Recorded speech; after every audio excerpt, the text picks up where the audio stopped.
Well, hello, all my amazingly beautiful zodiac family and friends. My name is Libra Empress, and this is another episode of Tarot and Tarot with Libra Empress.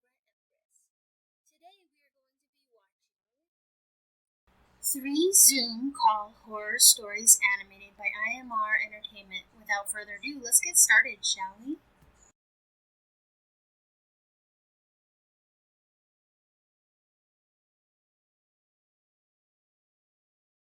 Zoom calls became quite popular during the quarantine phase of 2020, and I still regret making that one Zoom call that ruined 4 lives. I'm a 45-year-old housewife living in Montana. After the lockdown got declared, we all got locked up in our houses. But to pass the time, I often talked to my friends using Zoom. Every night after dinner, we connected through a Zoom call and chatted for at least an hour or so. My son was studying in Australia and my husband died in a car accident 10 years back, so I've been living alone for quite some time now. My friend Joanna lived with her old mother. She didn't marry. And my other friend Molly lived with her husband. We talked about our daily life mostly. Suddenly, Joanna's mom passed away. One morning, Molly called me and gave me the bad news. It was painful for all of us, because Joanne is now completely alone, and this time she badly needed us to be there for her. But we were unable to see her for obvious reasons. The only option was to connect her through a Zoom call. But as the week passed, Joanna became more and more depressed. Whenever we called her, she hardly talked. She just sat in front of the screen with a sad face. Molly and I tried to cheer her up. We even planned to take a trip once the lockdown was lifted. But Joanna didn't show any excitement. Molly often told me, "Give her time, Ivy. She'll fine." It was nothing moment. So we waited for Joanna to float back to life. I realized that it would take some time, but didn't know the change would occur so fast and unexpectedly. Joanna suddenly stopped attending our Zoom calls, or any calls for that matter. She completely disappeared from our lives, cutting all ties. Molly and I called her neighbor, Mr. Cromwell. He said, "Joanna hardly comes out of her house. At night, I could see candle lights from her bedroom window. I'll check on her tomorrow and let you guys know." The next day was Sunday. I was waiting impatiently for Molly to call me. She said she'll connect Mr. Cromwell in a conference call so that we can both know about Joanna. Around 1 o'clock in the afternoon, Molly finally called me. I picked it up immediately and heard her voice from the other side. "Ivy, Mr. Cromwell is on the line with us." "Hello? Mr. Cromwell? Did you see her today? How is she?" "Hey guys, I just came from Joanna's house. She's not the same person anymore." "I know, Mr. Cromwell. Lately, she's been going through a lot. Molly and I keep calling her, but she never picks up our call. Don't know what went—" No. You don't understand, Ivy. Completely fine at first. She was smiling. But then she told me something that freaked me out." "Why? What did she say to you?" Molly asked. "She told me to come in and have a slice of her mother's freshly baked plum cake." "What?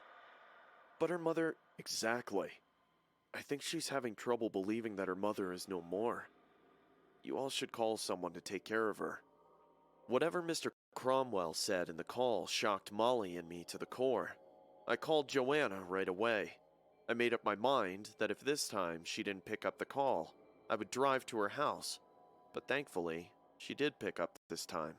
"Hello, Ivy. How are you?" "Joanna? Where are you? You didn't pick up our calls or even talk to us for the last few weeks. Are you all right?" "You don't have to worry about me. I'm completely fine now. See you guys at the Zoom call tonight." She disconnected the phone call before I could say anything. But one thing I was happy about is the upcoming Zoom call. I informed Molly that Joanna will be joining us again tonight. She became excited too. We decided to confront Joanna about her health at the video call. That night I finished dinner early. Molly's husband was out on a business trip, so we connected on the video call early that day. Molly texted the Zoom call link to Joanna, and we waited for her to join the call. Molly and I were talking casually until Joanna came in. When she arrived, we were shocked to see our friend as soon as her video flashed on the screen. Joanna was sitting in a dark room. The lights were turned off, but the room was filled with candlelight. It seemed very spooky and uncomfortable to me. "What have you done to your room, Joanna?" "Oh, goodness, no, Ivy. This isn't my room. This is Mom's room. I sleep here from now on," Molly said in a worried voice. "But why, Joe? I know you feel lonely, but you have to move forward with your life. This isn't the way to... But why would I be alone?" I could see a weird look in Joanna's eyes, as if Molly had said something absurd. "What do you mean?" "Joanna, darling, we all miss your mother terribly. She was the nicest mother one could have, but you have to accept the truth. She's no more, Joe." "What are you saying, Ivy? My mom's not dead. She's right here with me." "Yes, I know. She will always be with you, watching over you, Joanna. Please, don't be so hard on yourself." "No! You are not getting it! My mom is right here, with me, right in this room, right now!" The hair on the back of my neck stood up immediately. "What is she saying?" Molly said in a panicked voice. "What? What are you saying, Joanna? Your mother's dead. How can she be in that room with you?" "Oh my God! Can't you see her? She's right behind me." Joanna's eyes widened as she kept on making such bizarre claims like a lunatic. "Joe, please stop behaving like this. You're scaring us," Molly said in a sobbing voice. "Now I get it. You can't see her because of the darkness in my room. Wait, let me show you guys." Joanna stood up and lit a candle. She then placed the candle right next to the bed on a wooden table. What I saw gave me goosebumps. A woman was lying on the bed, facing her back to the camera. Joanna got up holding the tablet in her hand. She then said in a spine-chilling voice, "Mama? Mama, look! Molly and Ivy are here. They want to talk to you, Mama." She then looked at the camera once again and said, "I'm turning on the back camera so you guys can see her face. You guys will realize how peacefully she's sleeping here."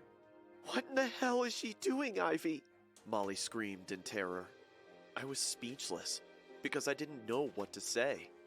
There was indeed a woman lying on the bed. As soon as Joanna turned on the back camera, we realized that a living nightmare can be. There was a corpse lying on the bed. Maggots were crawling on its face. The eyes were hanging on the cheeks. It was evident that this is a dead woman's corpse that had just started to rot horrifyingly. Molly screamed and fainted on the ground. Joanna kept laughing like a maniac. I could hear her saying, "Look, Mama, look, my friends are here to see you. They weren't believing me when I told you you were here with me, but now look at their faces." Joanna now is in a mental institution. I called the cops and her neighbor, Mr. Cromwell. We came to know that Joanna stole her mother's corpse from the hospital morgue and brought it home. The fact of losing her mother hit her hard. Molly and I are going to go visit her tomorrow. It's just terrifying to see what grief and loneliness can do to people.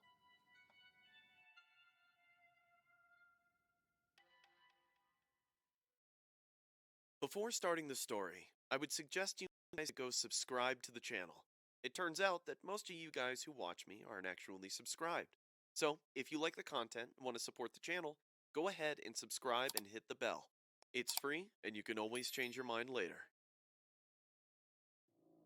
This happened last year during the quarantine phase. I lost my job after the coronavirus outbreak took place.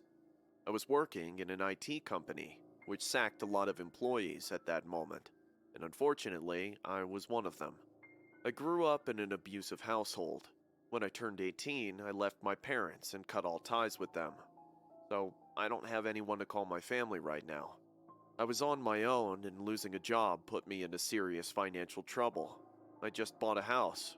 Somehow, I didn't end up on the street, but I was desperately looking for one opportunity. A friend of mine referred me to his boss. His boss's name was John Cooper. My friend told me to mail him with my CV and other details. I didn't waste a single day and did what I was told. One morning, I was making coffee for breakfast when I got a notification on my phone. I checked it immediately and saw Mr. Cooper had answered my mail. I got excited after reading it. Mr. Cooper said he was impressed with my works and records. He added he would like to move on with my application. He arranged a time slot next week for an interview. Due to the pandemic, there was no other way than to take the interview via Zoom call. He told me he would share the link and passkey right before the interview. A sense of hope grabbed my heart that maybe I will get this job. I called my friend that night and thanked him for helping me in this troubled time. I decided to prepare myself for the interview. They say the first impression is the last impression. I wanted to crack this interview anyhow. A few days went by and I kept waiting for the interview. I still remember it was a Thursday evening when I received a mail from Mr. Cooper. It read, "Hello, Andrew. As I told you earlier, I would like to take your application forward through an interview. I will take your interview tomorrow at 4 p.m. I will mail you a Zoom call link with a passkey. See you tomorrow. Regards, Mr. John Cooper." I called my friend immediately and said everything about this interview schedule. I asked him for some leads as to what kind of man Mr. Cooper is. My friend said that he was a very organized person. He lives with his wife. He's a reserved man, hence there are high chances of the interview being very precise and to the point. I was kind of relieved hearing that, because the bigger the interview will be, the more difficult it'll get. The next day, I woke up early to finish my household chores. I wanted to be completely free for the evening, hence I did everything in advance. At around 3:30 p.m., I received the link of a Zoom call from Mr. Cooper. He instructed me to join the call at 4 p.m. sharp. Right at 4 p.m., I opened the last mail to join the link, just when my doorbell rang. I wanted to be on time, but unfortunately my next-door neighbor, Miss Lucy, came to drop by some apple pie she made. I had to talk to her for some time, and when I came back, it was 4:15. I joined the Zoom call link immediately, and a screen flashed on my computer. I saw Mr. Cooper was already waiting for me on the call. I expected that, but I didn't see him at first. It was just an empty room. I couldn't help but notice how messy that room was. I remember my friend telling me Mr. Cooper is an organized guy. Anyways, I was waiting for him to come in front of the screen. I could see the entire room.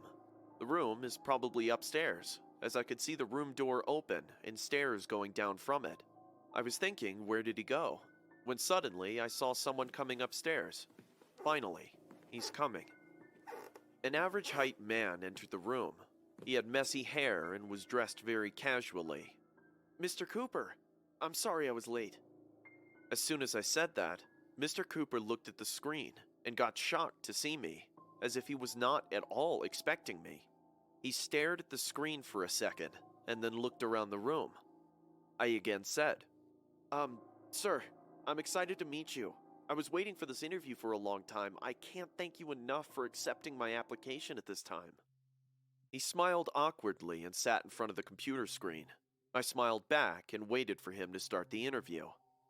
"Okay, so let's start by introducing yourself. Tell me something about yourself." "Yes, sir. My name's Andrew Charles. I did studies from..." I went on talking about my work experience and explaining my skills. But the more I kept talking, I could see Mr. Cooper getting distracted. His eyes were constantly moving. Sometimes he even turned back and looked behind him, as if he was searching for something. I won't lie, seeing him so aloof made me thought I was making him bored, and that he wasn't interested in my application anymore. "That's all about myself, sir," I said, to draw his attention back to the interview. "Oh, right. Impressive, Andrew. The thing is, I have a few issues to deal with. My wife is not feeling well today. I have to take care of her, so if you don't mind, can we please reschedule this interview for another time?" I was thinking, such a nice guy. Even after his wife is sick, he attended the Zoom call. I was about to tell him that it's alright and we can continue the interview some other time, just when I received an email. I wouldn't have checked it right then if the sender's email ID didn't read cooperjohn@gmail.com. I got a bit surprised because Mr. Cooper was talking to me. Then how come he mailed me right now? But as I opened the mail, my stomach dropped. My heart stopped for a second. The mail read, "This is Allison Cooper, John's wife. Please don't disconnect the call. The man in the call is not my husband. He is an intruder. He murdered my husband and is now planning to murder me. I've called 911. You have to keep him busy in the call until they arrive. Once he disconnects the call, he will come for me. I'm hiding in the closet. Please, for God's sake, don't disconnect the call." I looked at the camera. The man pretending to take my interview for the last 15 minutes is a cold-blooded murderer. He was still talking like he was the real Mr. Cooper. "So, Andrew, it was nice talking to you." I didn't let him finish and responded, "Sir, if you don't mind me asking, what happened to your wife?" The man got startled with my random curiosity and fumbled. Well, she was feeling sick since this morning. I think she has a fever. I should go take care of her." "Sir, is the fever occurring in intervals? I mean, you know there's a pandemic going on. You two should be careful." "Yeah, I know. Thanks for your concern. I better go now." Sir, if you could tell me when you're planning to reschedule the interview, it'll be good for me to prepare for it." I could tell he was getting irritated now. "Well, I'll let you know. I will text you the day and time of the interview soon." "But sir, you don't even have my number.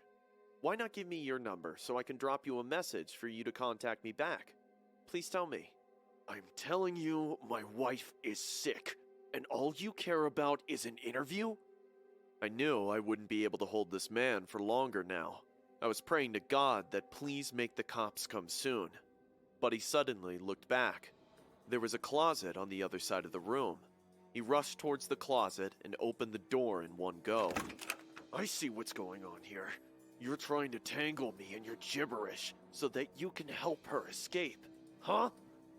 Mrs. Cooper screamed at the top of her lungs. "Don't you dare hurt her, you freak!" I screamed. "Or what? What will you do, Andrew? Will you crawl into this room through the Zoom call to save her, huh?" "You sick psycho! You let this poor woman go immediately!" "You can't save her, Andrew. Now, you'll watch her die." "No! No! Freeze! Police! Leave the lady or we will shoot you right now!" The cops arrested the killer. He gave me one last ferocious look before the cops took him downstairs. Mrs. Cooper told them everything about the killer and how I helped in saving her life. I'm glad that even though I was sitting in some other corner of the world, I could reach out to help someone. I still can't imagine what would have happened if I ignored the mail and disconnected the Zoom call without reading it at that moment. This happened last month, so the memory of this incident is still fresh. Excuse me, but if my words seem clumsy, it's because the thought of this incident still gives me goosebumps. I live with my parents, and we recently moved to this new neighborhood in California. We live in the countryside. It's connected to the main road leading to the city. We were living in the city, actually, but my father decided to buy a house close to nature. And now here we are, living in the middle of nowhere. Anyways, back to the story. My school is 2 miles away from our house. I'm already the new kid here, hence you can understand my condition in the school. I'm studying in the 9th standard, and I barely made any friends so far. But I have my best friend, Matt. He lives in the city. We often talk to each other. Sometimes when I get off, I Zoom call him to video chat for a while. One day, my mom came to pick me up from school. She told me that she'll drop me home and then go to the hospital to visit my grandmother. My dad is already there. She said they'd be home late, so she already put dinner for me in the fridge. Anyway, it's boring at home, so even if I am alone, I don't have much to do. I texted Matt asking if he is free to play some video games and hang out in the Zoom call. He immediately agreed.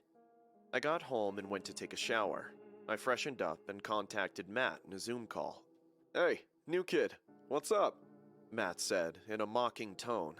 "Oh, come on. You don't call me that at least," I said in an irritated tone. We started to make fun of each other and talk about our life. I told him how much I missed the city and that I was planning to fly out there soon with my parents for the holidays. Matt was pretty happy when I told him this. We played video games for an hour. Matt had to finish his homework, so he waved me goodbye and I disconnected from the chat. After Matt left, I was still on the Zoom call. I was just about to quit the call when my network suddenly malfunctioned. Glitches started to appear on my computer screen. I couldn't guess what was happening. And then suddenly, the screen blacked out and again turned on. I saw that the Zoom call somehow got connected to a stranger. It was shocking to see that because without a link and passkey, it's quite impossible to join a random Zoom chat. I honestly don't know how that happened.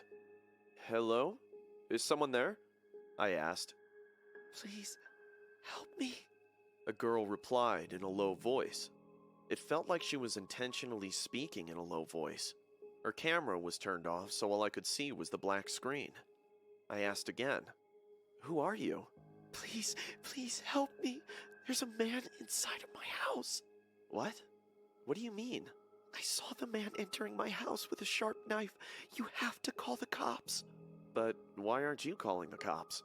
I left my phone downstairs and I'm talking to you through my iPad. I'm hiding in the closet in my room upstairs. I got connected to the Zoom call somehow. Please, you're my only hope. Help me. What's your name? My name's Candace.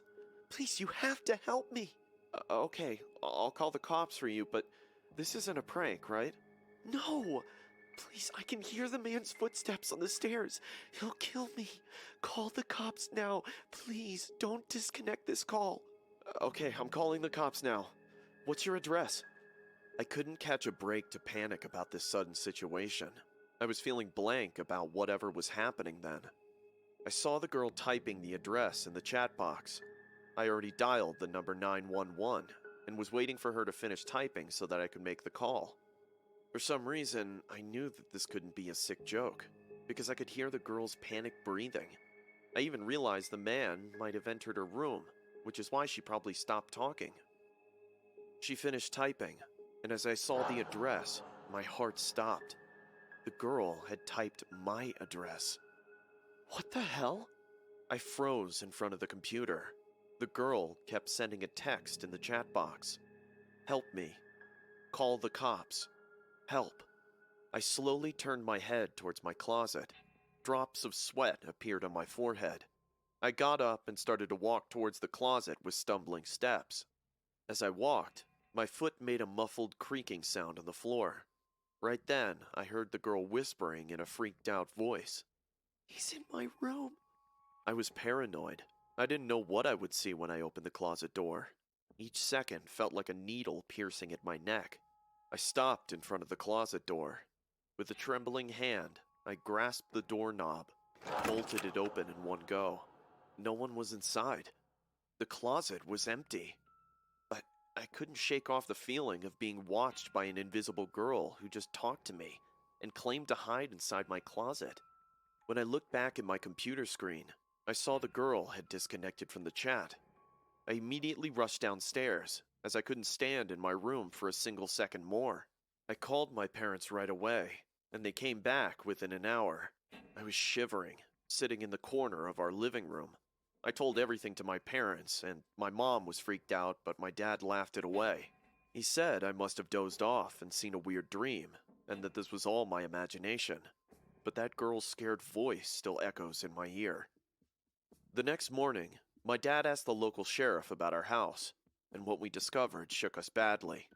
Before us, there lived a family in this house, a man with his wife and daughter. One day, the man went out with his wife, leaving their daughter home alone. Unfortunately, someone broke in and robbed the house. That guy accidentally found out about the daughter hiding in her room closet. In fear of getting caught, he killed the girl. When the man and woman came back, they found the house in a complete mess, and they found the daughter lying dead in her closet.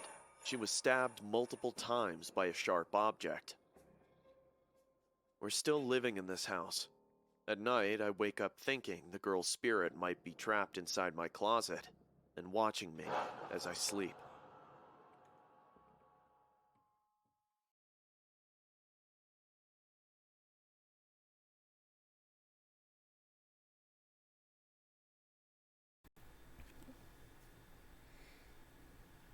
That was 3 Zoom call horror stories animated by IMR Entertainment.